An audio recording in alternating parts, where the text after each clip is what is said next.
Bonjour, bienvenue à la conférence sur la métrophie spinale. Ça, c'est la séance française. Merci encore pour venir, les personnes ici et les autres en ligne qui regardent. On va garder toutes les questions jusqu'à la fin. Donc, vous pouvez poser les questions avant tous les présentateurs. Donc, l'horaire pour la journée, on va avoir Amy de QRSMA qui elle va faire une présentation sur la métrophie spinale dans la communauté. Après, une présentation sur les études cliniques et comment les études marchent. Après ça, deux présentations avec Dr. Genge ici à Montréal sur qu'est-ce qui se passe après l'approbation des médicaments et les nouvelles thérapeutiques. Donc, avec ça, je vais laisser Amy commencer.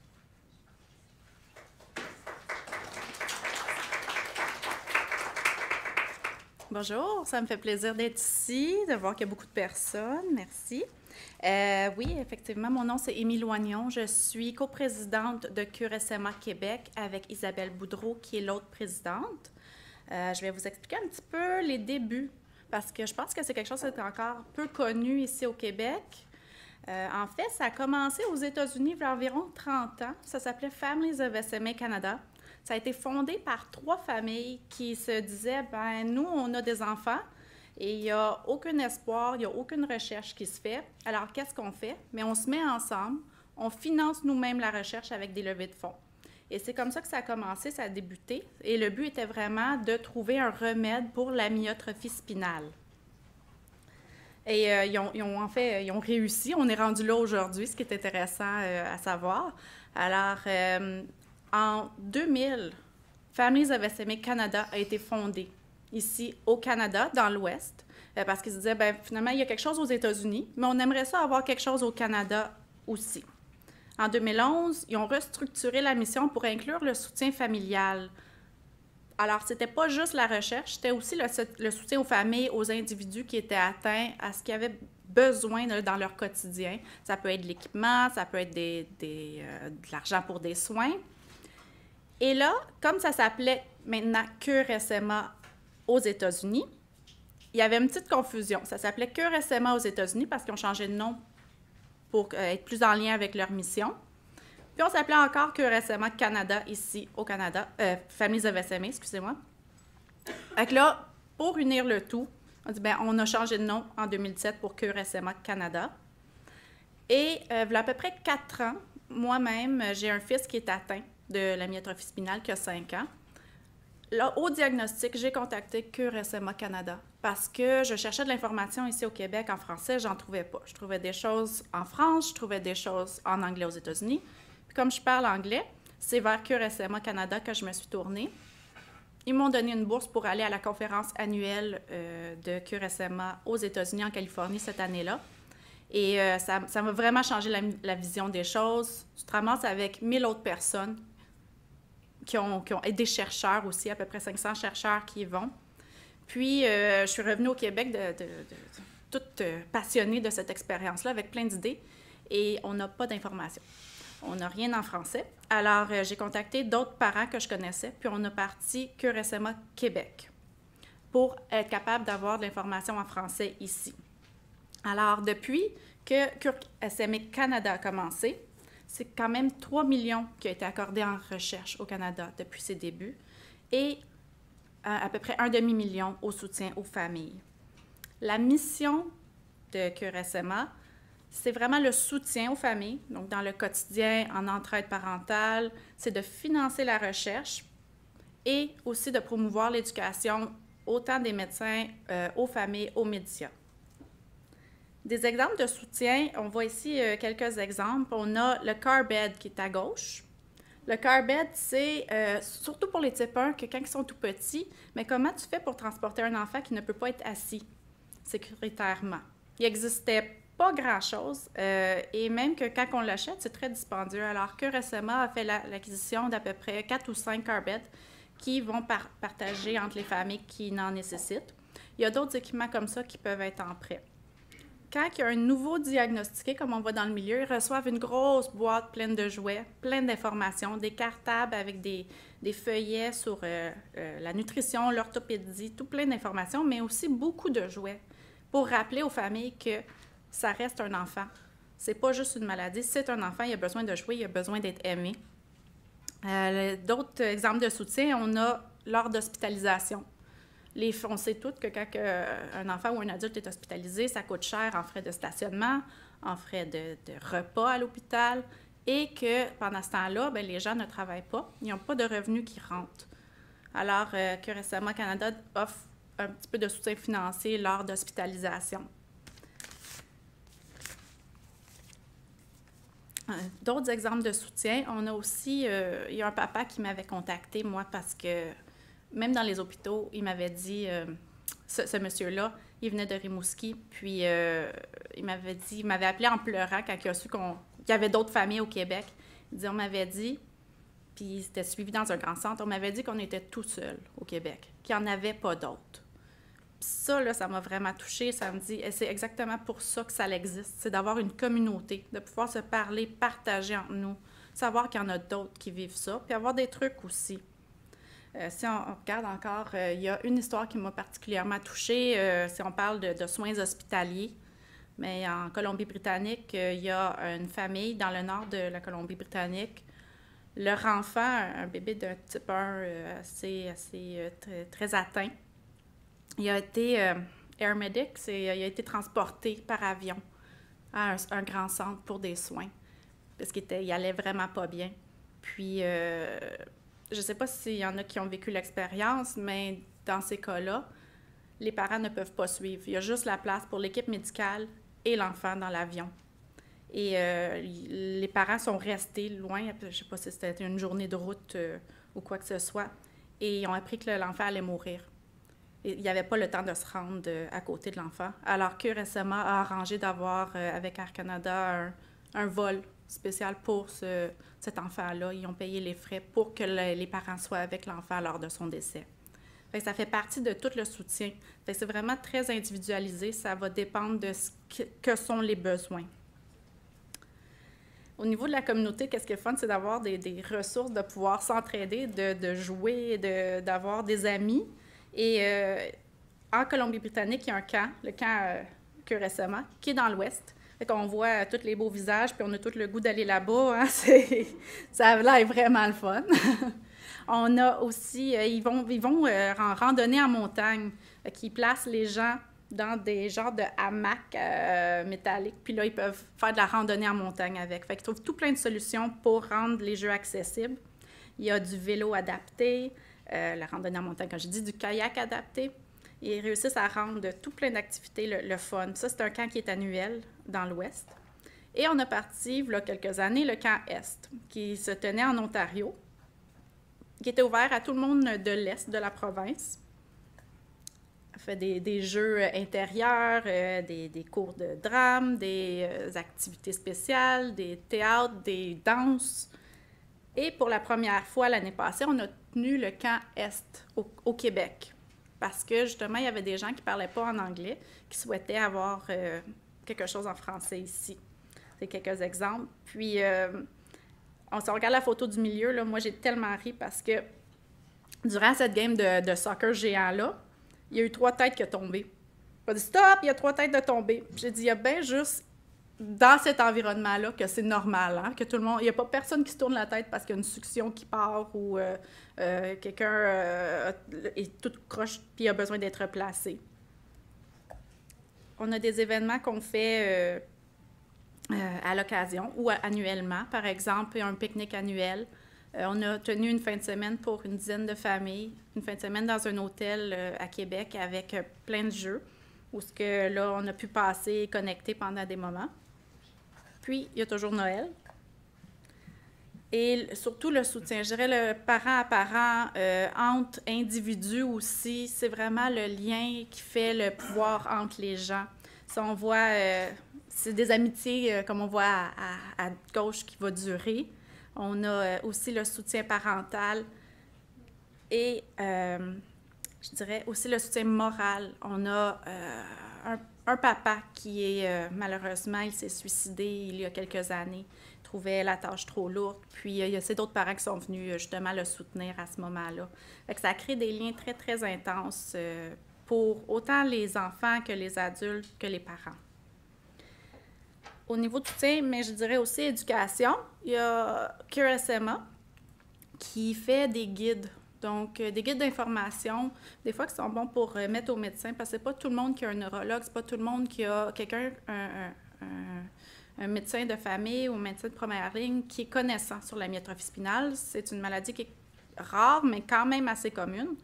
Puis, ça va donner vraiment les informations sur la nutrition, sur la respiration, il y a l'orthopédie, il y a la génétique de la myotrophie spinale, qu'est-ce qui se passe avec la recherche. Ça, vous pouvez demander ça à CureSMA, on va vous l'envoyer, il n'y a pas de problème, il existe en anglais, il existe en français. Puis ce que je vous disais tout à l'heure, c'est la dernière conférence qui a eu lieu, la conférence annuelle CureSMA aux États-Unis. Alors, il y avait 2000 personnes, puis il y avait 500 chercheurs. Je pense que c'est le seul endroit au monde où vous êtes dans la minorité si vous marchez. C'est vraiment... on se tasse s'il y a des chaises qui passent. Mais c'est tellement un beau moment, là, pour peu importe l'âge que tu as. Ça, c'était la 29e édition. Ça fait quand même longtemps que ça existe. Et la prochaine édition, si jamais vous êtes intéressé, c'est à Dallas, au Texas, en 2018. C'est dans le mois de juin en temps normal. Vous allez pouvoir rencontrer des chercheurs, si vous voulez. Il y a même des courses entre chercheurs et patients. C'est les patients qui gagnent, toujours. Et ils font aussi plein de conférences. Vous pouvez faire des conférences où vous pouvez vous poser vos questions sur les différents spécialistes ou même apprendre comment faire un jouet à switch pour adapter pour les types 1. Il y a plein de conférences intéressantes. Puis on apprend aussi, il y a beaucoup de conférences sur la recherche. Où est-ce qu'on en est rendu avec la recherche? Mais en ce moment, il y a 18 molécules qui sont en développement. Il y en a 6 qui sont en études cliniques. Et puis, il y a un médicament qui est approuvé. On a mis ici le Spinraza, que certains ont entendu parler. Ce n'est pas la majorité, puis j'imagine qu'on va en parler plus tard aussi dans la conférence. Ce médicament-là est approuvé aux États-Unis. Il est disponible aux États-Unis parce qu'il est payé par les assurances. Au Canada, il est approuvé depuis le 1er juillet 2017, donc de cette année, c'est encore tout récent. Il est approuvé par Santé Canada. Il est encore en train de passer le processus pour être remboursé, donc au niveau canadien et au niveau québécois. On a 2 systèmes parallèles pour ça. Donc, on devrait avoir des réponses à ce qui va être remboursé assez prochainement, d'ici l'été ou même le printemps. Voici les médicaments qui sont en études cliniques que je parlais, justement. On a le Spinraza, qui est la ligne bleue. Ils sont rendus aux patients, techniquement. Si vous avez les moyens de vous le payer, Santé Canada l'a approuvé, vous pouvez l'acheter. Là, reste à savoir si la RAMQ va le rembourser. Pour les autres, ils sont tous en études cliniques. On va en discuter tout à l'heure. Vous pouvez venir nous voir aussi. On a l'information pour ces études cliniques-là, pour savoir c'est quoi les critères, comment s'enrôler. Puis, on voit aussi les autres qui s'en viennent. Les stratégies pour les autres, parce qu'en ce moment, on a, oui, des molécules qui s'en viennent, on a des molécules disponibles, mais en ce moment, on n'a pas de cure pour la myotrophie spinale.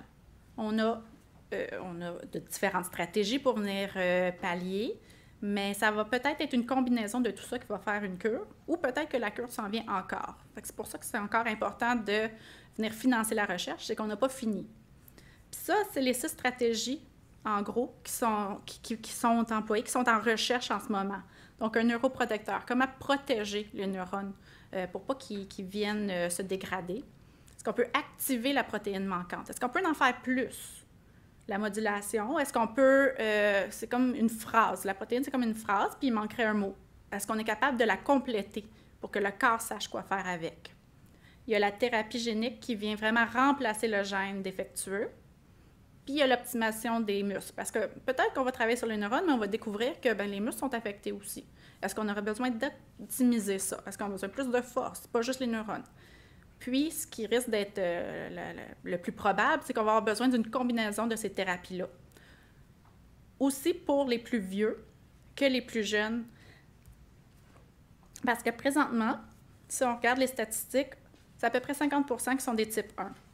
On a 30 % des types 2 et 15 % des types 3. 5 % autres, c'est que c'est soit qu'ils ne savent pas, soit que c'est un type 4 ou une variante. Fait qu'on a beaucoup de type 1. Puis, quand on parle d'un délai de diagnostic, c'est que pour la plupart des types 1, avant qu'on soit diagnostiqué, on a l'apparition des symptômes, plus 2,3 mois. Fait que si on regarde, si peut-être, on va mettre un exemple, un type 1 développe les symptômes à 2 mois, et ça prend 2 mois pour venir le diagnostiquer. Cet enfant-là a 4,3 mois au diagnostic. Il n'a pas encore de traitement. Même s'il en existe, même s'il pourrait être dans des études cliniques, c'est quand même, il ne l'a pas à la naissance, cet enfant-là. Même chose pour les types 2 et les types 3. Il y a des délais avant qu'on aille chercher un diagnostic. Pourquoi que c'est important? C'est que 90 % de la dénervation se déroule dans les 6 premiers mois chez un type 1. Ce qui veut dire que c'est essentiel pour les types 1 surtout, mais pour les autres types, d'avoir des traitements le plus rapidement possible. Et c'est pour ça que les prochaines stratégies aussi de QRSMA puis de d'autres organismes, c'est d'aller chercher un programme pour dépister ces maladies-là à la naissance, qu'on sache dès la naissance de l'enfant pour qu'on puisse agir rapidement avant que la dénervation se produise. Il faut encore augmenter le nombre d'études cliniques au Canada parce que, mettons qu'on a l'enfant qui vient d'être diagnostiqué, mais on l'envoie où? Il faut travailler aussi, c'est ce qu'on travaille aussi chez QRSMA, c'est d'augmenter le nombre d'études et aussi de former les pédiatres et les médecins de famille sur la myotrophie spinale parce que s'ils n'ont pas d'idée que ça existe, comment est-ce qu'ils peuvent offrir des bons soins? Autant pour les adultes, autant pour les jeunes, surtout en région. On a beaucoup de régions ici au Québec, ce n'est pas juste des grands centres. Et comment est-ce qu'on fait ça, la recherche? Bien, chez nous, chez QRSMA, c'est 75 des revenus qui sont faits par des levées de fonds, c'est-à-dire par des familles de QRSMA Canada qui se sont investies, qui ont dit « Moi, c'est important pour moi, je vais contribuer, je vais essayer de faire ma part ». Les autres, c'est 25 %, c'est généré à travers les dons, les cotisations ou les gens qui s'inscrivent au camp, par exemple, s'il y a des frais. Voici, ça, c'est les 5 plus gros levées de fonds. Ces 5-là, ces 5 familles-là génèrent à peu près 70 % des revenus chez nous. Alors, il y a le SO Rebecca Run, il y a le Valentine's Gala de Sammy, Georgia's Journey of Hope, on a le 10K to End SMA aussi. On voit en haut à gauche le Rebecca Run, ils sont, je crois, à leur 12e édition, puis le Sammy's Valentine Gala, qui en sont à leur 14e. Puis ça, c'est des gens de Montréal en bas à droite. Ils sont rendus à plus d'1 million ramassés avec leur levée de fonds. C'est ça qui fait en sorte qu'on peut payer des vols pour que leurs parents soient avec leurs enfants à leur décès. C'est ça qui fait qu'on peut acheter des car beds, c'est ça qui fait qu'on peut financer la recherche, qu'on peut faire des camps. Il y a aussi des familles endeuillées. On voit ici les commissos avec leur petit Callan qui est décédé. Eux autres, ils ont décidé de redonner à la communauté en achetant, en faisant des levées de fonds pour acheter tous ces jeux-là pour mettre dans les boîtes au niveau diagnostiqué. Puis moi, c'est vraiment ça, l'esprit de communauté. C'est on s'entraide. C'est pas parce que notre enfant est plus là qu'on n'est plus dans la communauté. On offre aussi des packages pour les gens qui perdent leur enfant. Autant que eux donnent aux nouveaux dépistés. Il y en a pour qui c'est pour leurs anges. Fait que pourquoi est-ce qu'on fait encore des levées de fonds? Pour la recherche. Parce que comme j'ai dit, on n'a pas fini. On n'a pas une cure encore. Et même pour ceux qui auraient une cure, mettons que c'est pour les tout bébés naissants, il reste encore les adultes, il reste encore les plus vieux. Et pour le soutien, les familles ont besoin d'aide là. Ils sont hospitalisés là, ils ont besoin de l'équipement, les thérapies, ils ont besoin d'aller aux conférences pour apprendre, ils ont besoin des infolettes. C'est pour ça qu'on continue avec les levées de fonds. Puis comment aider dans sa communauté? Mais participer aux activités, peu importe l'organisation, participer à connaître les autres dans la communauté. Faites des levées de fonds pour les organismes qui vous tiennent à cœur. Puis, vous pouvez offrir du soutien et de l'information aux autres alentours de vous. Alors, si vous êtes un adulte qui a la myotrophie spinale, bien, vous avez beaucoup de connaissances qui pourraient être très bénéfiques pour les plus jeunes, par exemple. Alors, je vous remercie de m'avoir écouté aujourd'hui. Ça va être des questions, ça va être à la fin, mais il me fera plaisir de vous répondre à la pause. Merci.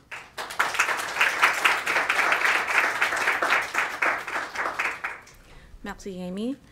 Je veux dire aussi que pour toute personne ou personnes qui ne savent pas, toutes les présentations vont être disponibles sur le site de web pour Dystrophie musculaire Canada après la conférence. Donc, vous pouvez regarder à l'avenir. Donc, et j'ai réalisé que je n'ai pas me introduit. Je m'appelle Victoria Ayon. Je travaille ici à l'hôpital neurologique de Montréal comme une coordinatrice de recherche clinique. Et aussi aujourd'hui, je vais discuter les essais cliniques et comment ça marche. Donc, qu'est-ce que c'est qu'est-ce que la recherche clinique? Qu'est-ce que c'est un essai clinique? Donc, c'est la recherche médicale qui implique les gens comme vous. Ça implique des participants humains et aide à transformer la recherche fondamentale réalisée en laboratoire, donc avec les animaux ou les cellules, en nouveaux traitements ou thérapies pour toutes les personnes atteintes. Donc, alors, c'est pour mieux comprendre la maladie complètement et la progression. Aussi, comment ça compare à un état de santé normal. Donc, avec les essais cliniques, la participation, c'est bénévole. C'est pour traiter, diagnostiquer et comprendre des maladies, comme je dis. Les études cliniques sont pérennes ou financés par les organismes divers, notamment des médecins indépendants qui font les protocoles et soumettent les protocoles à une compagnie. Il y a aussi des fondations, des établissements médicaux et des compagnies pharmaceutiques. Donc, il y a beaucoup de sources pour les protocoles et les essais, mais tous les organismes-là doivent suivre les règles de Santé Canada ou le FDA aux États-Unis pour faire un essai beaucoup d'éthique. Bon, donc, avec les essais cliniques, il y a 4 phases. Donc, dans la première phase, c'est la première étape après les recherches avec les animaux. Donc, on va voir est-ce que c'est sûr. L'objectif ici est pour voir si c'est bien toléré par les personnes et les patients. Et c'est la première fois qu'on voit les effets secondaires. Donc, c'est beaucoup important et c'est beaucoup contrôlé pour s'assurer la sécurité des patients. Phase 2, c'est après phase 1. On veut voir qu'est-ce qui marche. Ici, on commence à tester si une approche médicale est efficace et on continue de surveiller tous les effets secondaires. Ici aussi, on détermine la dose. Donc, des fois, on fait une comparaison entre 2 ou 3 doses pour voir le mieux efficace avec le plus beau effet secondaire. Donc, on veut un médicament qui marche, mais on ne veut pas les effets secondaires beaucoup dérangeants, les choses comme ça. Donc, après phase 2, il y a phase 3. Ça, c'est avec plus de personnes, des fois centaines ou 1000 personnes et plus. Et l'objectif ici est de confirmer si une approche médicale est efficace. Ici, on va parler des types. Mais on voit encore les effets secondaires. C'est avant l'approbation ou des médicaments ou la soumission par la compagnie à Santé Canada pour l'approbation. Après l'approbation des médicaments, il y a phase 4. ici, on voit si ça continue à marcher ou peut-être l'effet a changé avec le temps. Et aussi, est-ce qu'il y a les effets secondaires longtemps? Est-ce qu'il y a les effets secondaires chroniques? Avec ça, il y a beaucoup de personnes, plus dans les autres essais, qui participent. Avec ça, je veux dire que avec les maladies rares, on a moins de personnes parce qu'il contient une plus petite moitié de la population entière. Donc, des fois aussi, ça prend moins de temps pour une maladie rare d'avoir un médicament qui va à l'approbation pour cette raison, parce que c'est un plus petit moitié de la population et des fois, cette population a besoin d'un nouveau médicament. Alors, comment fonctionnent les études? Il y a randomisation. Donc, c'est un processeur où les traitements sont assignés par un programme de l'ordinateur ou c'est tout par hasard pour voir, pour éviter toute bias. Donc, avec les situations double aveugle, nous autres ici, les coordinateurs, l'investigateur, le médecin ici, ne savent pas l'assignement et aussi les patients ne savent pas.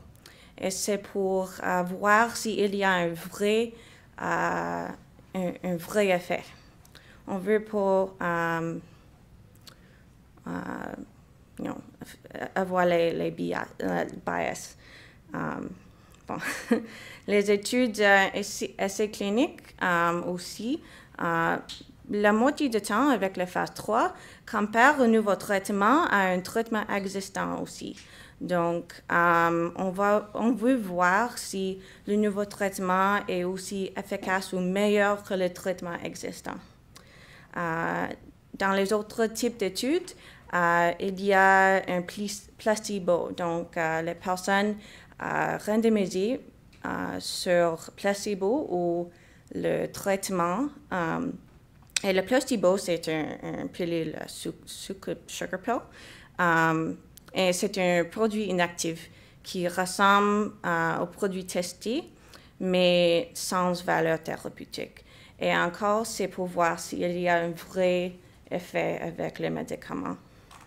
Et c'est pour des ententes qui font les résultats. Qui pourrait participer dans les études? Donc, chaque étude a des critères d'admissibilité uniques et c'est pour garder la sécurité des personnes. On ne veut pas qu'une autre condition mette vous en danger de n'importe quelle chose. Donc, pour cette raison, il y a les règles beaucoup strictes et s'appellent des critères d'inclusion et d'exclusion. Donc, les facteurs qui permettent à quelqu'un de participer à l'étude sont les critères d'inclusion et les facteurs qui ne permettent pas à quelqu'un de participer sont les critères d'exclusion. Donc, les critères sont basés sur des facteurs comme l'âge, le sexe, le stade de la maladie, les antécédents de traitement antérieur, les médicaments que tu prends maintenant et d'autres conditions médicales. Et encore, c'est pour garder la sécurité de tous les participants. Je voudrais vous donner un exemple. Je vais donner les critères d'inclusion et d'exclusion des études avec nusinersen ou Spinraza qui a déjà fini pour vous donner une idée. Ça, c'est pour Nurture. C'était une phase 2. Ici, on a les personnes qui sont présymptomatiques. Donc, les bébés qui ont les symptômes n'est pas admissible. Donc, avec cette étude, sont demandés d'avoir documentation génétique de SMA, pas une mutation qui n'est pas déterminée. On a droit d'avoir confirmation du gène homozygote. Donc, aussi, il y a besoin de deux ou trois copies du SMN2. Et il y a les autres critères, mais ça, c'est les critères clés. Donc, avec les critères d'exclusion, sont ici l'autre symptôme clinique, les anomalies cliniques dans le sang, en hématologie, les choses comme ça. Traitement avec un autre médicament expérimental. Donc, pour cette raison, on veut les personnes qui sont, on dit, naïves à traitement. Pour comparaison, j'ai les critères d'inclusion et d'exclusion de NDIR. C'était une phase 3 plus tard. Désolé. Ici, on a les patients encore avec type 1, avec la confirmation génétique, mais seulement 2 copies de SMN2.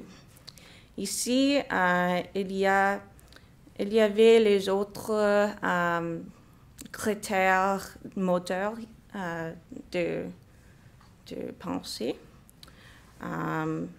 Et les personnes la compagnie qui a fait le protocole veut que les patients restent proches de la site pour suivre les effets secondaires, les choses comme ça.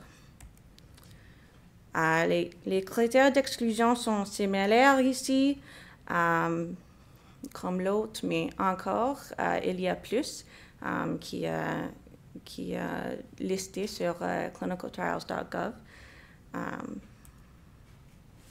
Ici, Cherish, c'était un peu différent, c'est une phase 3.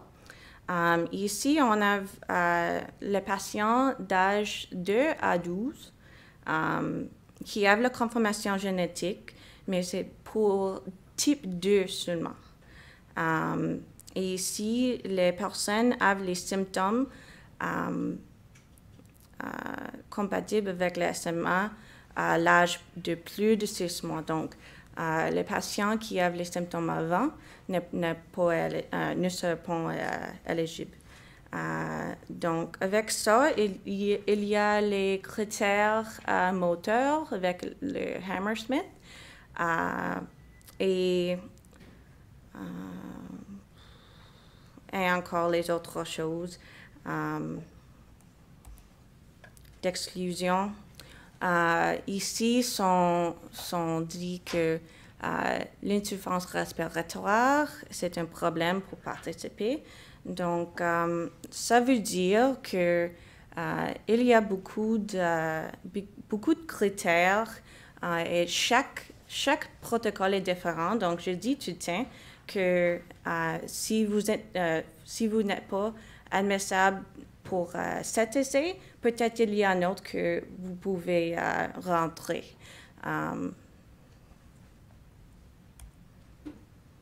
Pourquoi participer dans une étude clinique? Donc, il y a les bénéfices potentiels. Vous avez l'accès à un nouveau traitement de recherche avant que les autres dans le monde pourraient accéder.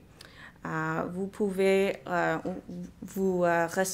recevez des soins médicaux, beaucoup l'intention d'une équipe de recherche, donc une personne comme moi avec un médecin et les autres. Et ça peut-être va aider à votre étape de santé. et la progression de sa maladie, votre maladie. Ici, ça aide les autres en contribuant à la recherche médicale. Donc, avec ça, on va dire, avec chaque médicament, il y avait beaucoup de personnes qui essayaient les médicaments après l'approbation. Donc, sans les personnes qui veulent volontaire et participent dans une étude, on n'avait pas les nouveaux médicaments. Donc, votre participation va aider les autres qui peut-être ne peuvent pas participer pour les critères ou vivent trop loin d'un site recherche. Aussi, vous jouez un rôle actif dans ses propres soins de santé. Mais il y a les risques. Avec ça, vous pouvez avoir les effets secondaires, désagréables, graves et malheureusement, voire mortels au traitement expérimental. Donc, avec les bénéfices, il y a les risques, mais c'est quelque chose que vous avez besoin de penser et choisir de participer après ça. L'étude aussi peut-être prend plus de temps et plus d'intention. Les visites peut-être sont plus souvent que vous y allez à l'hôpital normalement. Donc, sont les pensées de penser de quand on fait une décision de participer. Donc, ici, j'ai les questions. Questions à poser à l'équipe médicale. Donc, avant de participer dans une étude, c'est beaucoup important de demander des questions comme ça. Quel est le but de l'étude? Pourquoi les recherches pensent que l'approche peut être efficace? Sont beaucoup importantes de savoir parce que, encore, c'est un médicament expérimental. On ne sait pas tous les risques, tous les effets secondaires. Donc, c'est bon que vous êtes intelligible de qu'est-ce qu'on fait dans l'étude. Aussi, combien de temps durera l'étude? Et puis, j'ai arrêté. Ou puis, j'ai changé d'avis. Avec ça, parce que c'est participation bénévole, vous pouvez partir d'une étude, mais on demande que les patients qui sont intéressés de faire une étude soient sérieuses de faire l'étude. Mais il y a la possibilité de partir si il y a un effet secondaire trop dérangeable ou des choses comme ça, où la vie est trop occupée. Aussi, quel type de thérapie et les autres choses qu'on fait pendant le processus d'étude. Aussi, est-ce que je pourrais prendre mes médicaments habituels pendant l'étude? Des fois, il y a les exceptions de prendre certains médicaments, mais aussi il y a les médicaments prohibés par le protocole. Aussi, qui sera responsable de mes soins médicaux? Je dis tout le temps, venez préparer avec des questions parce que c'est de grosses choses à faire, c'est une grosse responsabilité, mais également, c'est une bonne opportunité d'accéder à quelque chose qui pourrait vous aider. À quoi s'attendre quand on fait une étude clinique? Vous va rencontrer votre médecin l'équipe de soins de santé sur l'essai clinique. On va regarder un formulaire de consentement. On va lire ça ensemble, comprendre et signer. Ça, c'est comme un contrat pour l'étude. Et s'explique toutes les choses sur les médicaments, tous les exercices pendant l'étude et les activités et votre responsabilité pendant l'étude. Après ça, on va faire une visite de dépistage. Ça, c'est beaucoup importante étape parce que ici, on examine si vous êtes admissible. On ne sait pas avant qu'on fait les prises de sang, les choses comme ça, les autres examens, des fois, si vous êtes admissible. Donc, les fois, on fait un examen physique, des tests laboratoires, les choses comme ça. Après, si vous passez, ou si vous réussissez la visite de dépistage, on commence l'étude. Il y a les visites pendant l'étude, pendant le traitement, pour encore s'assurer la sécurité du patient. Après, vous va compléter l'étude. Il y a une visite ou un groupe de visites de suivi encore pour la sécurité. Ici, notre équipe est organisée comme ça. Et les autres équipes, les autres hôpitaux sont similaires.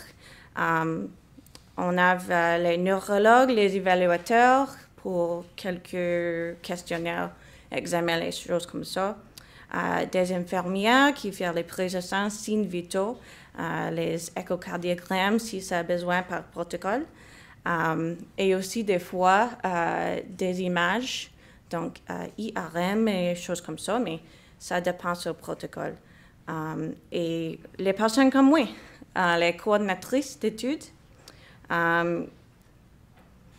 et j'ai une question à poser. Qui est votre principal point de contact? Et avec ça, avec une grosse équipe comme ça, c'est les coordinateurs.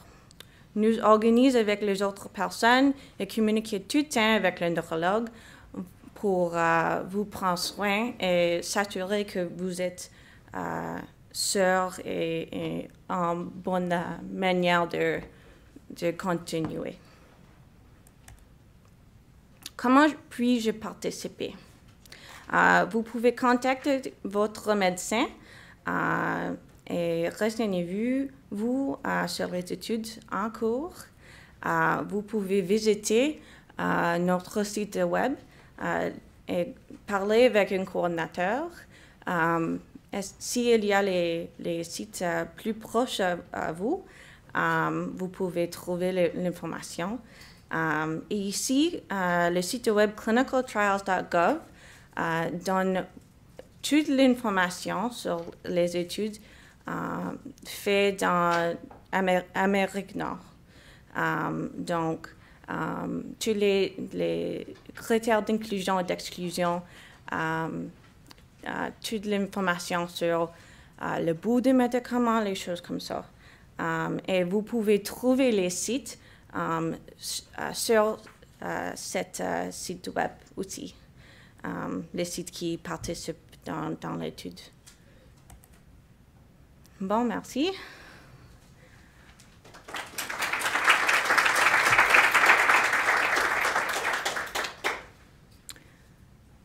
Enfin, on va avoir deux petites présentations par Dr. Gensch. Toutes les images sont en français, mais la plupart de la présentation va être en anglais.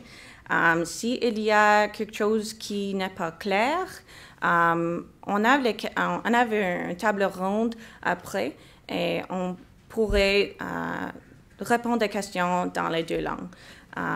Donc, gardez toutes les questions jusqu'à la fin et on va répondre.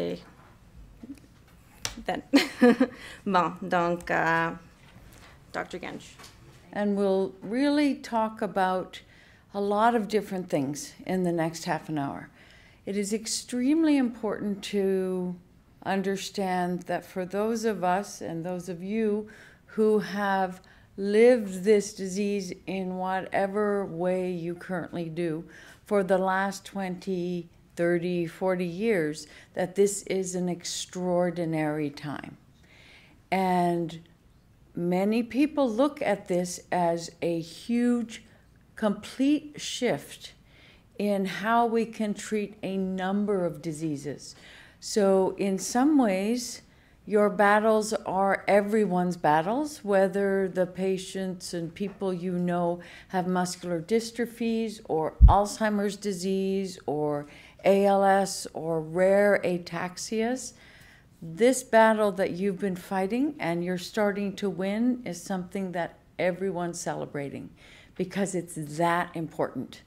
We're going to talk about briefly about nusinersen, which is the first drug that has gotten approval ever for spinal muscular atrophy. Think of that, the first one ever. And I must say that the families of SMA, Cure SMA, all the advocacy groups have been extremely important in making this happen. So everyone has been a part of this. Everyone's part of the team. And with luck, we will have it accessible to everyone who should have it accessible. And actually, the new other therapies are equally important.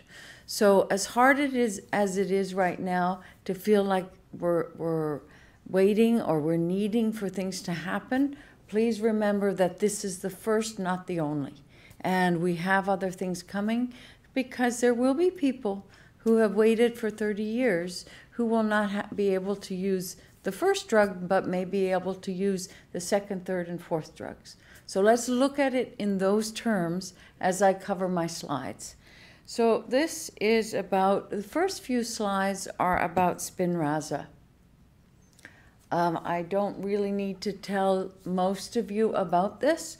And in fact, Amy referred to it in her talk earlier. So it received approval on June 29, 2017. What does that mean? Does that mean that on June 30th you can go to your pharmacy and get Spinraza? Not exactly. So it is really important to understand the steps, and that's what my first few slides will be about. A drug that, like Spinraza, that has been approved, is approved after a long series of tests, which Victoria spoke about and Amy referred to, which are called clinical trials. And part of the reason I wanted Victoria to go over a little bit about some of the trials using nusinersen is for you to understand that the trials themselves are done very specifically in order to be 100% sure that the outcome, the result of the trial, is due to the medication. Because what we want are two things. We want drugs that are approved that work, and we don't want drugs approved that don't work or cause more side effects than benefits. So in our language, we use the statement of risk-benefit ratio. So fortunately, and everyone in this group would have heard about this, Spinraza actually was shown in certain populations, and there are other projects ongoing, to have a very significant effect. And as you all know, in the babies, it actually demonstrated that they gained what you all hear doctors talk about as motor milestones that had never been seen before. And they did not end up on ventilators at the time they would in the past have ended up on ventilators. So for us, these clinical trials leading to this Health Canada approval is extraordinary. The approval continues, there are other steps after the approval. And I want to spend a couple of minutes on this because this is where I feel, although I have not seen it yet very often, I feel that there's a frustration that I want to clarify. So once Health Canada approves a drug, there are a number of other steps in Canada. In fact, in the US, they have their own steps. So it's not like the Americans get it first. It is not that concept. The idea is to understand that once Health Canada says it's safe and should be used in a group of patients, then there is a series of steps in the provinces. We are very fortunate to live in the province of Quebec because the province of Quebec takes this very seriously. All the provinces do, but I think in fact that Quebec is particularly good at looking at this in a compassionate way.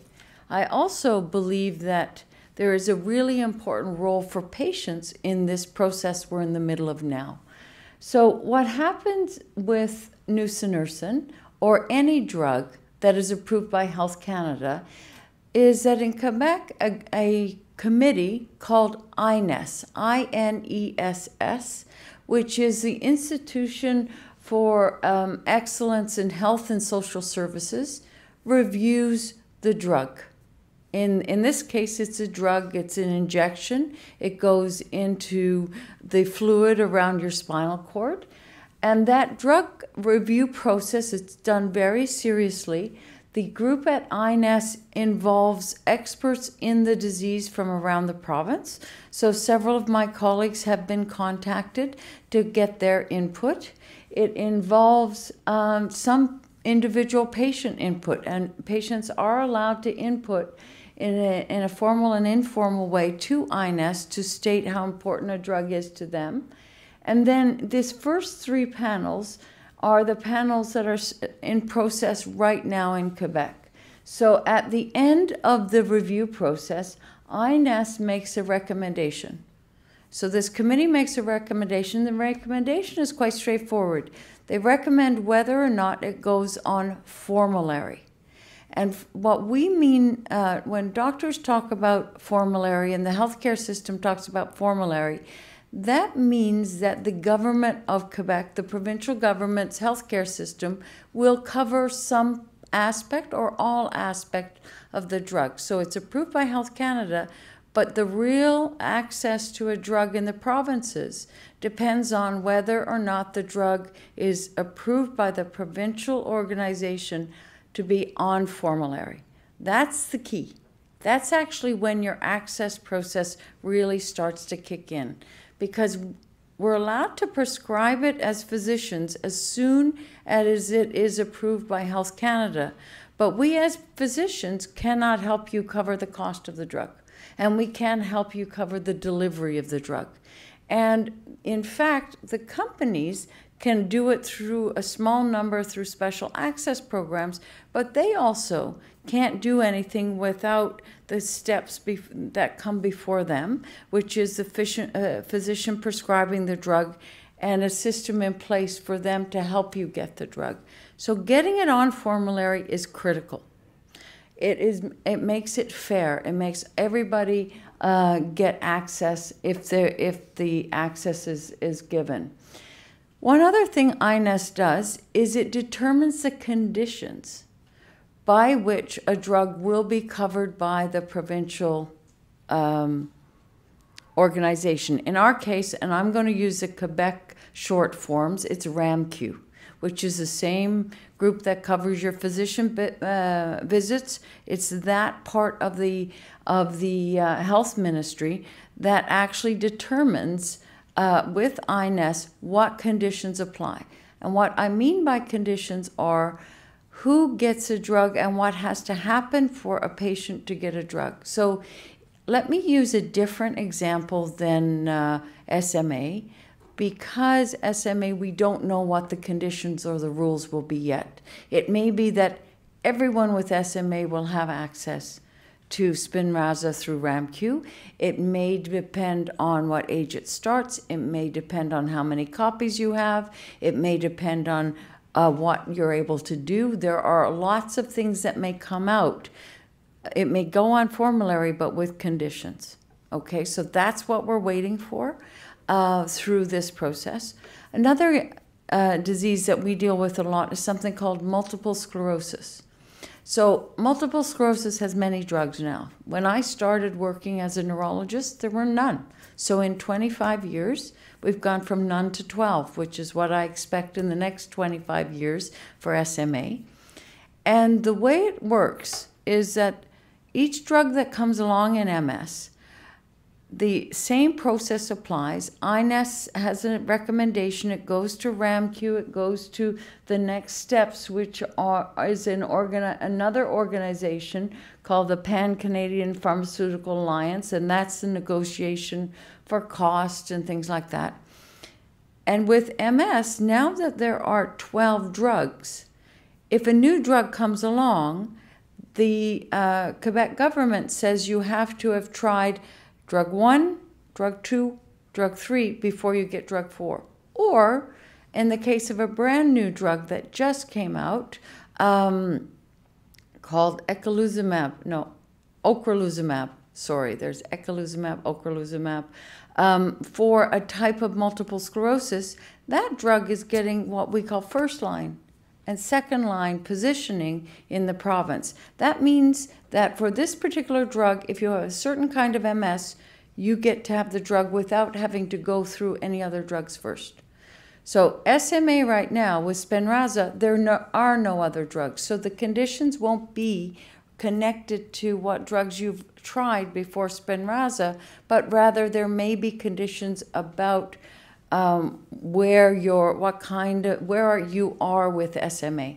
Not what kind of SMA you have, but where you are with SMA. So that's what we're waiting for from INES. And then once INES finishes there and makes their decision, and that input you're allowed to have through various mechanisms to INES, then it will go to this PCPA group, this alliance, and they will determine what kind of agreement there is between the manufacturer of the drug and the provinces, and what the rules will be around reimbursement. And those things we don't know yet. We're waiting for the INES piece, which is coming next month. Another way of looking at it is in this cascade. So we start with INES. INES makes a recommendation. That recommendation is expected in December. The Ministry of Health accepts that recommendation and acts on it, and the Ministry of Health rarely, if ever, goes against INES. The next step is what they're going to do in terms of deciding on the reimbursement path for the drug. And the details are in this slide, and it shows you again the cascade that's happened already, and the details of what will happen next, what will be the decision making once INES gives their recommendation to how this drug gets out to everyone here. What we are expecting is that it won't again happen on January 1st, but we hope that by next summer, in the summer of 2018, all of these steps will have been run through, and we will have a very clear idea of who will have access, what the process for access will be, what information your doctors will have to provide to the provincial governments in order to get the drug for you, and in the case of Spinraza, where the drug will be given. So everyone in the room probably knows that it's not a pill and it's not an intravenous. Spinraza is an injection through a lumbar puncture that has to be repeated currently every 4 months after the loading dose. So there's another step that is currently many people are working on, that a system where once we get real access to the drug, it will be something that will be able to be continued safely and effectively for everybody who needs the drug. So although it was approved in June, there's a whole bunch of work, and there are a lot of people working on getting that drug to the individuals who are listening today. will be a program that is already up and running that is being provided by Biogen. The companies have learned how to do these kind of programs from many years of experience doing programs for diseases like rheumatoid arthritis and multiple sclerosis. So they're very experienced in this regard. But the key to these programs that companies provide, and here it's Biogen, but I can tell you about programs for other diseases by other companies, the key is it starts with a prescription from your physician. So the company can't start helping until there's a prescription from a physician in the area of the province of the country where you live, and that can trigger the help from the company.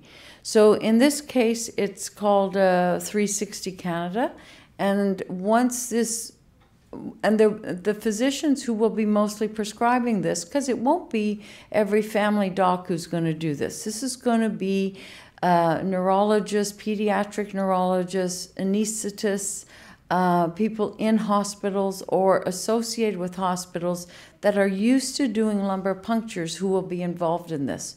And that's for everybody's safety. So physicians will prescribe it. There will be a system in place that, as I said, everyone is working on to give the drug to the individuals. And we will all be waiting and dependent upon what regulations the government's put in place for access. So there are a bunch of moving parts, as we say in English, but I wanted you to understand that everyone is in fact working together, and I promise you that no one is trying to go slow, but we have to allow the government process to finish before we know exactly what we'll be able to do. Everyone is preparing to figure out exactly how they will deliver the drug to their patients, and across Quebec, you have experts at all 4 universities who will be involved in this.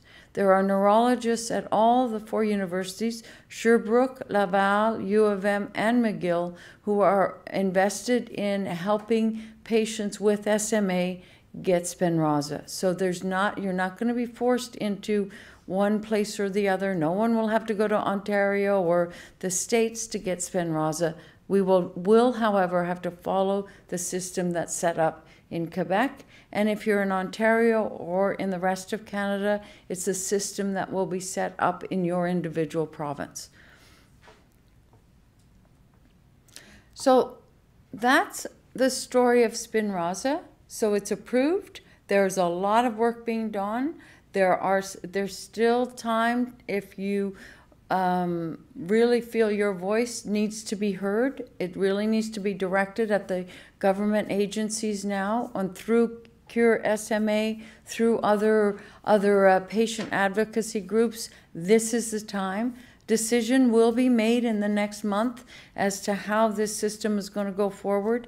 Everyone, including your docs and the company and the insurance companies, are all going to be working together to make sure that we can get the drug to as many people who are appropriate for the drug as possible. But Spinraza is only one. I wanted you to look at these balloons, and I want you to there's a reason why it's one, and it's one of many, and I think that's where the real excitement also is, and that is the energy and the research that's going into SMA has led to now at least 4 actual active programs, and I think Amy listed way more than 4, but 4 that I know that are recruiting somewhere right now. So Spinraza works in a very particular way. Nusinersen is something called an antisense oligonucleotide therapy. I'm going to have a few slides on this at the end. Spinraza is a therapy that will be given recurrently. It will be given intrathecally, which means by these injections through lumbar punctures. That has its issues that are going to be important, but the results are unequivocal as to who and how much benefit different types of patients get from Spinraza. There is another program on the blue bubble side, which is actually in a much earlier stage. It's a phase 1 stage. And this program is using gene therapy to deliver the SMN gene by a virus. So the virus protects the gene and delivers the gene to the location in the chromosome that's missing the SM1 gene. And that program, some of you may have heard of. The doctor that was really the genius behind it is a Dr. Brian Kaspar. I'll show you a little bit more about that. And that company is now called, I think, Avexis. I'm pretty bad because there's about 24 companies starting with the letter A. But Avexis is the company, and that company is working on this gene therapy. So those two, and there's at least one other company in this field that's looking at an oral, a pill form that would actually enhance the production of the SMN2, the protein that can be read through the SMN2 gene. So there are at least 3 companies on the blue side. On the purple side, there's a company that's actually working on having muscles function better with fewer motor neurons. So the concept here is, even if you've lost some motor neurons over many time, you have SMN2 or SMN3, and you still have some function, that this drug, and I'll show you some more slides about this drug, this company is called Cytokinetics, it has the muscle working better for the same number of nerve connections it has. So it improves strength and decreases muscle fatigue in patients with motor neuron disease. In this case, it's spinal muscular atrophy. The study is in phase 2, and Victoria and Zin can tell you more about it if you're interested. We're actually still recruiting patients to that study. It has it's a companion molecule that we have been using in another disease called ALS, SLA, and that drug we'll know about the results next month. It's in its last phase, phase 3, and we are very hopeful and excited that we will get positive results in December as really a proof that even when you lose some of your motor neurons, with the help of this drug, these Cytokinetics drugs, you can maintain or improve muscle function. And for an SMA patient who is going to school, is still walking, that is a very big deal, as you all know. So that's Cytokinetics, and then there's at least one more program that's trying to prevent the loss of motor neurons. And that's a company called Novartis, and their study is actually, I don't know whether it's actually open yet, the phase 2, because it's coming. It's not in Canada yet, but it's coming. So there's more than one thing going on. Here's another way of looking at it. And on the bottom, you'll see the names of the different drugs. From left to right, Avexis is the gene therapy treatment. The second panel is are the approaches that increase the protein read by the SMN2 gene, and that's where Spinraza sits. And as you can see, there are 2 other names there, 2 other programs. On the right, there's the prevention of the loss of motor neuron program. And then finally, the Cytokinetics drug CK107, which is the muscle activator, which has a very interesting way of solving the physical problems of patients with diseases like SMA and ALS. The SMA Foundation put out this slide, and again, it shows you just how impressive the development programs are. So the replacement strategies, the modification strategies, the neuroprotection strategies, and the muscle strategies are all active right now. The type of medication listed here may be interesting to you. The gene therapy is an intravenous therapy. As I said, the Spinraza is what we call an intrathecal therapy, or something we deliver through a lumbar puncture. The other 4 programs that are in development are all what we call small molecules. That means that we can give them by mouth. So they're pills or liquids that we give by mouth. The hope of the Avexis program is that they will be able to give one treatment and that it will last a lifetime. The Spinraza program is one in which we can load with 4 doses, and then you get a repeat injection every 4 months. The hope of the Novartis program is the pill will be taken once a week, and then the other 2 programs have daily oral medications. On the bottom panel, the purple panel, you'll see what types of SMA are being targeted by each of the programs.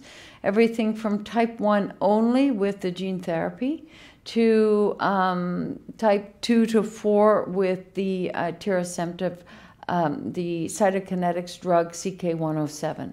So super exciting from our perspective as all these therapies. Another way of looking at the therapies, is someone watching my time? Oh, I'm still good. I have the ability to talk for 2 hours. I apologize. The gene therapy, so this feels like Star Wars, okay? I started watching people try to do this in 1990. That's how long people have been working on using viruses to deliver genes to correct genetic disease. But think about it, after that long, and that many, many different things have been tried, the first few years it was figuring out which virus was safe to deliver the gene. Then it was figuring out how to fit the gene into the virus, because if the gene is too long, in another disease called Duchenne muscular dystrophy, dystrophin genes are huge. They're too long, so they're still trying to figure out how to make the gene small enough to fit into the virus. And then they have to figure out how much gene has to fit in and what pieces have to be part of the gene that's put in the virus to protect the gene from being broken down before it gets incorporated into the place it's supposed to go in, where the SMN gene sits in your DNA. So the whole concept really does have this kind of a schematic where there's a virus protector and the gene is tucked inside, the virus surrounds it. The virus itself obviously is inactivated because you don't want someone have a viral illness for the rest of their life. And the first few patients who were treated at Nationwide Children's in Columbus, Ohio. That's the only place that I know of that has had people treated so far. So it was done very carefully, very specifically, and the babies are doing extremely well. They're still being followed, and now they're looking at how they can try this in multiple centers and control. So there's a whole bunch of control things that have to be done. You not only have to produce enough for 12 babies, you then have to figure out how to mass produce this for many babies and how you deliver it to many different doctors in different children's hospitals, and that the gene therapy is still effective. So there's a lot. When people always want things yesterday or tomorrow when they hear good news, but there's a lot around going from 12 babies in Columbus, Ohio, to babies everywhere in Canada. So that process is where we are now. The company is working on how to ramp up production. So even there's still a big manufacturing piece, choosing the sites that are going to be the places where the babies will be treated, choosing which babies to be treated. Because we know with Spinraza, the earlier the treatment, the better that a lot of the babies did. And the program that Spinraza had with pre-symptomatic babies, the babies so far have done really, really well. Of course, everybody's being followed, but it's really important in the gene therapy program as well to choose babies in the early programs where you have the greatest chance of success. Another way to look at to see it is you see the cartoon with the Star Wars looking planet, which is a virus with the gene inside, and after the injection intravenously, the gene goes directly to the site in your DNA and plants the actual protein, the actual gene into your DNA, and it can, the exon 7, and it can produce the SMN protein. So that's the concept. You're actually delivering the genetic material to the location in your genome where the SMN1 gene should be, and the body reads from the gene that's been inserted to give you SMN protein. Nusinersen, as I mentioned, is an antisense oligonucleotide therapy. So it's actually a synthetically produced series of nucleic acids, which is what our genomes are made up of. But it's really, I find this absolutely the most fascinating kind of therapy that I'm working with right now. For those of you who follow these kind of things, we're also doing programs with ASOs in ALS, Alzheimer's, Huntington's, myotonic dystrophy. So this is actually a huge new way of treating patients. In the case of SMA and nusinersen, it doesn't replace the gene or block an abnormal protein. What it does is it blocks a blocker. It actually allows the SMN protein to be read from the SMN2 gene by blocking a component of the SMN2 gene that prevents the read of exon 7. So it allows exon 7 to be read and then the SMN protein to be made. There's lots of cartoons, so I keep on clicking the cartoons until I get to the next thing. So this one is the SMN2, and you see the ASO goes in. It blocks the component of the gene that's preventing the read-through of exon 7 and allows the production of functional SMN protein. As I mentioned earlier, and for those who don't know, it's an injection. This is a cartoon of where the injection happens. Here, the plan for sure is to find ways to deliver it through lumbar punctures, and how we set up the system in Quebec and in the rest of Canada is a subject of a lot of work right now, so that we can deliver to the treatment to as many patients who are eligible as possible. One thing that all of you should know is, and this is important for the older individuals, the issue of people who've had surgery on their spine is an important one. And so we realize as physicians that we're going to have to navigate around any spinal surgery people have had, and that's also being looked at immediately right now as to how we're going to take care of problems like spines that have been operated on.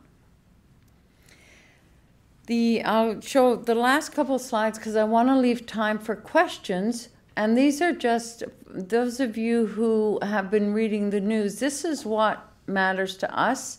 This improvement in patients in motor milestones from the babies and the children who got what we call sham or placebo treatments versus the ones who got nusinersen.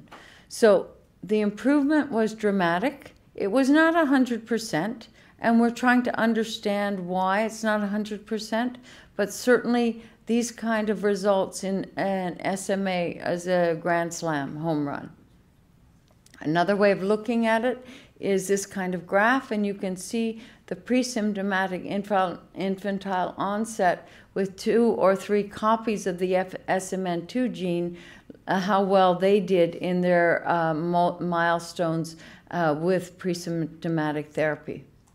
I just want to end with a couple slides on CK107, because even if you have a difficult spine, or there is a reason why you're not able to, other than access, get Spinraza right now, there are other opportunities to improve your strength. And this is a cartoon talking about the CK107. This is really a cartoon to give you an idea that even that the cleverness, I'm going to say, of this drug development program is it doesn't require new motor neurons to grow. It works at the level of the muscle, and this particular drug, tirasemtiv, is the one being used in ALS.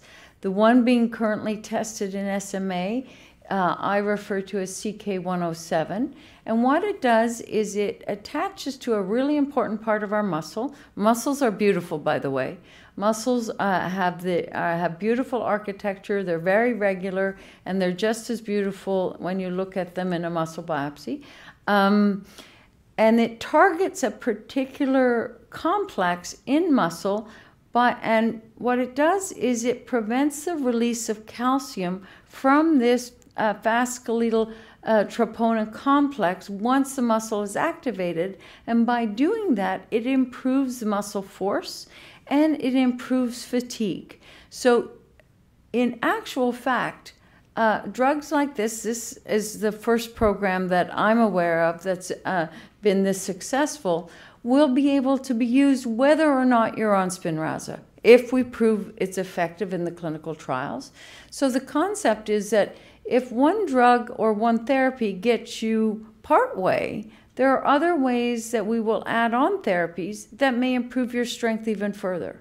So rather than looking at, I want this one, or I want that one, or I want the next one, what we're really trying to do is prove each of the therapies, and then we'll be able to see which treatment is suited to which group of patients, which people, and whether you can benefit from more than one therapy. That, in the long term, will be what doctors like me, clinicians like me, will be looking at. Oh, that's the word slide that talks about it. It really helps with weakness and with muscle fatigue. And we're back to this particular cartoon again. A friend sent this to me yesterday, but it sort of gives you the feel of where we are with SMA. The discussion about SMN is everywhere. And before I close, I want to point out that even in Quebec, there are experts who really know these drugs really well. There's Dr. Ascui and Dr. Kam-Tu Nguyen in Montreal, who really are the pediatric neurologists who know this really well. In Quebec City, there is Nicolas Christian. And on the adult side, myself, Emily Nadeau, Annie Dion in Quebec City.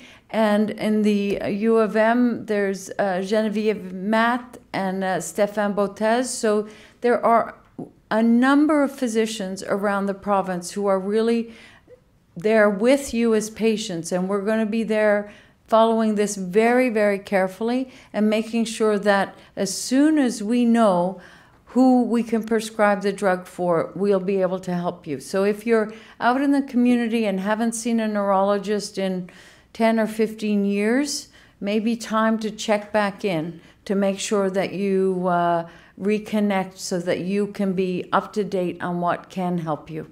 And with that, I'd like to thank you for your attention, and I apologize again for being so Anglophone. I'm from Newfoundland. My French is horrendous. Thank you. Bon, alors, On va avoir une table ronde.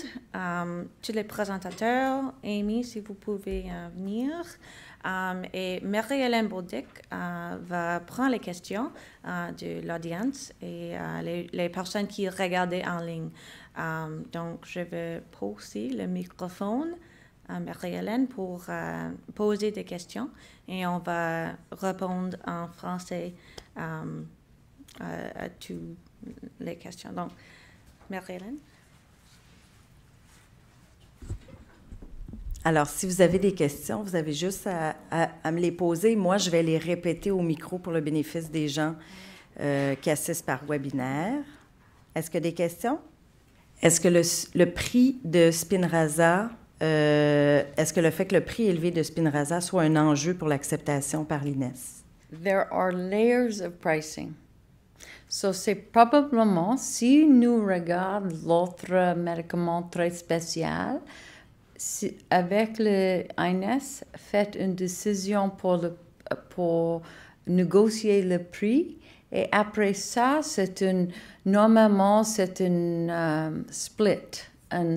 Le gouvernement couvre un pourcentage et le patient couvre un autre pourcentage. Dans Québec, dans mon expérience, je ne travaille pas dans Rest of Canada, je travaille ici. Normalement, c'est 80 et 20 split.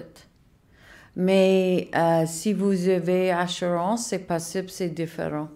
So, le prix, c'est absolument une chose qui est négociée entre la province et la campagne pharmaceutique. Et nous avons quelque chose pour aider la personne qui n'est pas possible avec le prix qui est négocié. So, le RAMQ, normalement, fait une procédure, l'assurance fait une procédure, la campagne pharmaceutique aide aussi. So, c'est très différent des États-Unis. Hein? États-Unis, ça a approuvé, c'est possible pour payer pour ça, mais dans les États-Unis, le campagne pharmaceutique négociée avec plus de 20 compagnies d'assurance, so, c'est très différent. Ici, c'est de Provence et c'est actuellement, la Provence, c'est Québec et Rest of Canada. J'étais à une conférence la semaine passée sur la myotrophie spinale. J'ai posé la même question à Biogène. Fait que j'aurai leur réponse pour vous. C'est qu'ils sont prêts à négocier avec chaque province individuellement et nous ne saurons pas le prix. Ça va être une entente qui est confidentielle, comme ce l'est pour tous les médicaments en général. Puis, ils sont très prêts à négocier avec les provinces pour avoir que tout le monde ait accès. Merci. Ça répond à une autre question que j'avais en ligne qui me demandait quel était le prix de Spinraza. Alors, en ce moment, aux États-Unis, on ne sait pas au Canada, ce n'est pas encore disponible et négocié, mais aux États-Unis, on parle de 750 000 US pour la première année et à peu près 350 000 US pour les années suivantes, non incluant les frais d'administration. Il faut penser qu'il y a des frais d'hôpitaux, d'injections, de neurologues, tous les gens présents. Ça, on parle juste du médicament. J'ai une autre question. At what point in the approval process will the AS360 program will be accessible in Quebec? So I expect that it's accessible now for if you have a prescription for one, the docs can write a prescription, start the process. But I expect that as soon as we get the INES recommendations and the negotiations start, the doctors will be able to know what the criteria will be for access in Quebec. They will be able to start writing prescriptions for the patients, and then once the prescriptions are written, then the 360 program can step in. Until the prescriptions are written, and that's really coming from until the Quebec government system tells us what we have to do to get to write the prescriptions. That'll be the next step. Je vais y aller avec une que j'ai reçue. At any point in the approval process, will it be possible to purchase Spinraza privately before the province decides on reimbursement? Oui, comme c'est un médicament qui est déjà approuvé par Santé Canada, si vous avez les moyens de vous le payer, vous pouvez l'acheter. Il reste qu'il faut aussi trouver le centre qui est prêt à l'administrer, payer ces frais-là et toutes les injections subséquentes que dans l'année, parce que c'est pas juste une injection, il y en a plusieurs. Il y a des loading doses, qu'on dit, qui sont plusieurs injections en date plus rapprochée, et ensuite des injections à intervalles plus rallongés, mais quand même plusieurs par année. Alors, si vous avez les moyens, vous pouvez l'acheter présentement. Une autre question, qu'est-ce qui se passe pour les enfants qui ont le type 3? Je pense que peut-être ça veut demander en nursing, mais avec les autres médicaments, il y a les protocoles pour CK et les autres types de molécules. Avec Spinraza, on ne sait pas encore comment ça va être partagé avec les plus âgées personnes atteintes avec SMA. Donc, ça doit décider par la province, le gouvernement, parce que c'est approuvé pour tout type et tout l'âge, mais c'est pas clair encore comment ça va être partagé avec le monde et dans le système existant. Une autre chose sur le programme, la méthode suisse maintenant 360, ça marche dans le système existant. Donc, ça aide à coordonner livraison et l'accès à médicaments maintenant avec les types 1 et les autres types bien. Mais encore, ça dépend sur le système payeur existant. Donc, la compagnie ne paye pas pour les médicaments. On doit voir quoi la province va faire pour 80% ou 80% pays et 20% privé, on ne sait pas encore. Donc, on attend pour cette décision. It's hard for the patients who are type 2 and type 3 right now, I know. But the current recruiting study for type 3 is the Cytokinetics CK107. There will be new studies, I know, in 2018. There is going to be a lot of activity very quickly. So if you are not eligible for one therapy, it does not mean you're not going to be eligible for another therapy.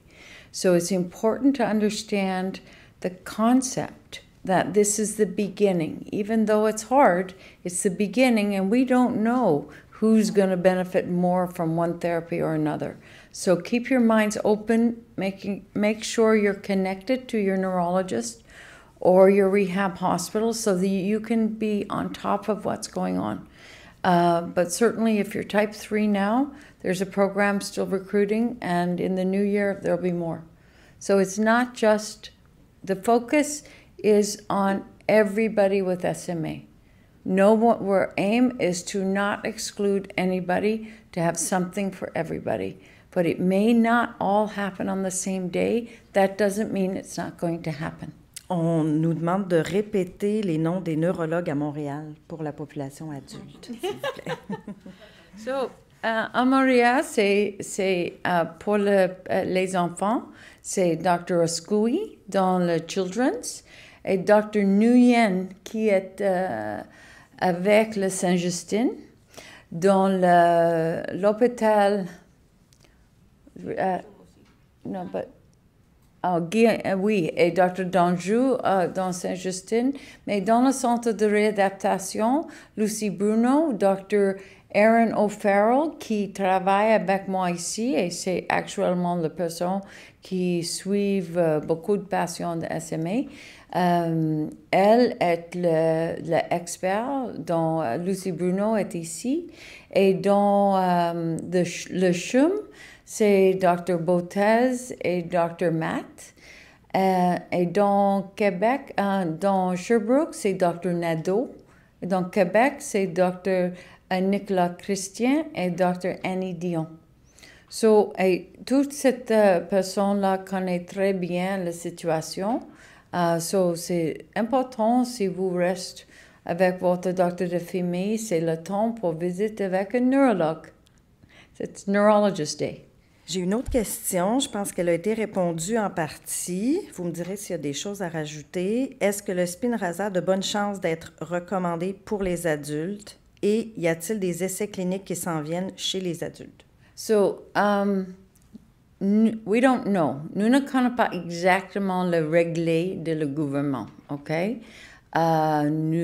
J'espère c'est l'accès pour tout le monde, mais je ne connais pas. Je suis pas un politicien ou un régulateur ou M. Barrett. Je suis pas le M. Barrett. So, c'est pas moi qui fais les décisions. Mais c'est important pour que comprenions, nous trouvons ensemble avec, je travaille avec mes collègues aux États-Unis pour un programme pour l'adulte. So, c'est pas juste avec nous attendons pas juste pour le Monsieur Barrett, mais nous travaillons maintenant pour un programme qui est pour toute la passion. So we're working very hard to make sure that we get everyone possible who should be trying Spinraza or the other drugs, that they get access. Because in a rare disease, which is what SMA is, we know we have to go out and find everybody and educate them. And we know that family docs won't know.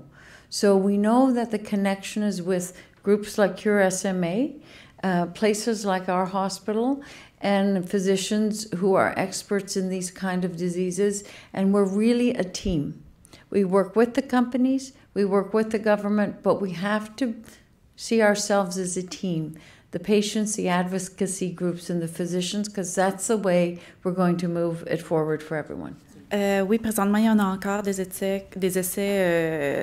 études cliniques qui recherchent des adultes. Il y en a une présentement de 12 ans à 60 ans, type 2 et, si je ne me trompe pas, type 3. Je vais mettre les informations parce que je ne me rappelle plus par cœur tous les détails. Il y en a plusieurs, heureusement. Fait que je vais les mettre sur la page Facebook de Cure SMA Québec. Je vais, avec tous les détails, puis contacter pour ces études-là. Il va y avoir toutes les études disponibles là, présentement que vous pourriez... Oui, c'est vrai. Il y en a toujours des nouveaux. Et c'est ça qui est... Comme vous avez vu le graphique que j'ai mis, il y en a d'autres qui s'en viennent. Alors, il y a de l'espoir pour tout le monde. On se demande, pour Cure SMA, de quelle façon, autre que de faire un don, on peut s'impliquer pour vous aider? Vous pouvez nous aider avec des... On a plein de programmes. C'est de se s'entraider. Alors, comme les problèmes arrivent, on essaie de trouver des solutions. Donc, si quelqu'un, par exemple, vous êtes très bonne à donner vous êtes, je pense, une cousine qui a le type 1. Type 2, vous avez peut-être beaucoup de connaissances de ce côté-là. Peut-être que vous pouvez partager vos expériences avec d'autres. On peut vous mettre en contact avec des nouveaux diagnostiqués aussi, que votre cousine aussi peut...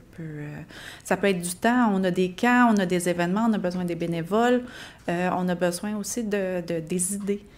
Parce que c'est ensemble qu'on a les ressources, le pouvoir et qui contacter. On a besoin des bras, on a besoin, si vous êtes bonne pour, je ne sais pas, en communication, vous pouvez peut-être aller voir les médecins de votre région pour leur remettre l'information sur la myotrophie spinale. Ça peut être plein de petits détails comme ça. Puis, ça serait de participer aussi aux discussions sur Facebook parce que, justement, des fois, les gens vont avoir une question et peut-être vous avez la réponse à ça. Vous avez peut-être une suggestion. On voit souvent des situations se régler comme ça sur les pages. Alors, j'ai une autre question. Qu'est-ce qui se passe pour les gens ayant une scoliose? Est-ce qu'il y a des conséquences? OK. Si vous avez une scoliose, l'issue pour nous, comme un physicien, un docteur, est pour déterminer exactement how we can get literally the needle in, right? C'est an issue d'anatomie. Nous Nous avons 2 ou 3 possibilités. Une, c'est nous utilisons l'anesthésiste, le docteur anesthésiologie, qui utilise techniques différentes de le neurologue pour la lumbar puncture lombaire. Une autre possibilité qui nous regarde et utilise la radiologie, le système de fluoroscopie pour regarder une place qui est ouverte. Dans les États-Unis, nous utilisons quelque chose, mais nous va déterminer quel est le meilleur avec aucun effet secondaire de la procédure. So there's more than one solution, but if you've had scoliosis, it's not the scoliosis as much as the surgery for scoliosis qui est le problème pour nous. So nous commençons à travailler avec personnes avec techniques différentes pour la puncture lombaire. Alors, une autre question. Donc, même si nous appliquons pour le programme AS 360, nous ne pourrons pas obtenir le médicament avant la fin du processus de négociation du financement provincial? Qui utilise le système de 360, c'est pas une ou l'autre avec le gouvernement. C'est un système qui travaille avec vous pour chercher le meilleur path pour vous obtenir le médicament. So, c'est pas une direction ou l'autre. Le système 360, ça aide vous avec le système. So, mais avant le 360 commence, c'est nécessairement pour votre docteur écrire le papier avec l'information qui est nécessairement pour l'assurance ou le gouvernement, mais le programme travaille avec vous et utilise toutes les possibilités, l'assurance, le gouvernement, l'autre chose. OK? So, c'est pas une ou l'autre, c'est ensemble, mais tout est après le docteur. La recherche en thérapie génique est-elle uniquement applicable en regard des patients ou également des parents porteurs pour l'aspect préventif et la préconception? C'est important encore pour prendre un pied avant l'autre. Première, nous va déterminer ce travail avec les enfants, avec type 1, avant le symptôme commence ou jusqu'après le symptôme commence. La possibilité dans le futur, c'est comme un step. Hein? Première patient avec SMA1. Le deuxième étape, c'est présymptomatique SMA1. Le troisième, c'est possiblement un traitement avant le couchement. Mais éventuellement, c'est beaucoup d'étapes avant nous commençons avec le parent. Le parent will be after we check it. La dernière question est, qu'est-ce que c'est le SICA? SICA, c'est creatine kinase. SICA, c'est une mesure de le dommage dans ton muscle. So, avec une maladie de muscle, le SICA c'est élevé beaucoup. Mais aussi, de temps en temps, avec maladie de neuromoteur, c'est aussi possible pour votre creatine kinase être élevé. C'est élevé de temps en temps dans SLA, c'est élevé de temps en temps dans SMA. So, c'est une pièce de votre muscle qui, normalement, c'est dans le muscle. Et quand c'est un dommage dans le fibre de le muscle, le SICA juste bouge vers les sangs et ça élevé dans le sang. C'est aussi dans le cœur. So, c'est un signe, un type de SICA, c'est un signe d'un infarctus dans le cœur aussi. So, c'est pas un examen précis. C'est important, mais c'est pas précis. Je pense que la confusion de CK, je parlais plus tard. Oui. CK 107, c'est le médicament de Cytokinetics qu'on a parlé déjà. Donc, OK, you got my neurologist. So, CK, c'est le nom de peut-être. Yeah. Donc, ça, c'est l'activateur musculaire. Et c'est disponible maintenant pour les types 2 à 4 et ça recrute jusqu'au fin de l'année. Donc, est-ce que c'est approuvé sur la liste de médicaments? Non, c'est pas approuvé encore, c'est seulement dans phase 2 pour le SLA ou la maladie Charcot. C'est proche de l'approbation, c'est jusqu'en fin de phase 3. Mais pour l'amyotrophe spinale, c'est seulement phase 2. On trouve maintenant qu'est-ce que c'est la meilleure dose et la dose plus efficace. Et après ça, il sera une phase 3, une étude phase 3. Et peut-être après ça, la compagnie pourrait soumettre à Santé Canada, mais maintenant, ce n'est pas approuvé, ce n'est pas disponible pour toute personne, seulement dans l'étude. La question était, est-ce que le CECA est disponible dans d'autres pays et si oui, quel est le prix? C'est pas approuvé dans les autres pays. L'étude est en cours dans les États-Unis et ici, donc pas encore. Oui, la question, c'est si pour l'instant, il y a les essais cliniques nusinersen, est-ce que si jamais il arrive d'autres traitements, est-ce que des contre-indications parce qu'on a déjà fait les traitements avec nusinersen? So, chaque étude est différente, mais normalement, quand un médicament est possible, c'est possible pour vous prendre le médicament, l'étude ajoutera pour le nouveau médicament qui est approuvé. En général, après un médicament est approuvé pour une maladie, toute l'étude change pour what's the word? Ajoutera pour médicament qui est approuvé.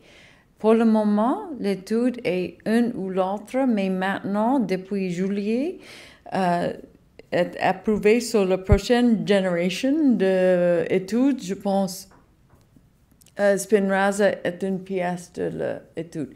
Probablement pas avec la thérapie de gènes. Probablement c'est différent. Et si l'activité de le médicament est exactement de Spinraza, probablement pas, parce que vous ne prenez pas deux médicaments qui travaillent exactement le même. Mais si vous avez un nouveau médicament qui travaille différent, le nouvel programme, ça change pour recogniser. Nous attendons pour le résultat de l'essayer avec la pilule. Parce que ça, c'est une bonne étape dans le futur parce que nous connaissons maintenant des résultats avec Spinraza, mais l'étude, c'est 2-3 ans avant. So, l'étude qui est maintenant, la possibilité d'un gros changement, c'est dans 2-3 ans ou plus. So, it takes time. So, dans l'immédiat, c'est Spinraza, et avec une étude, c'est le SICA 107. Mais dans le futur, we just keep on going. Avec ça, merci beaucoup pour tout le monde. Victoria va dire ses nourritures. J'ai une couple de choses à dire, enfin.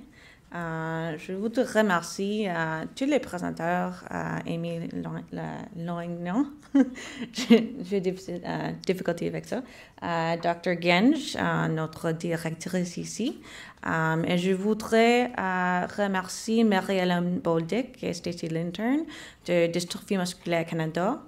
Aussi, Dystrophie musculaire Canada a fait possible le vidéo et le webinaire, donc merci encore.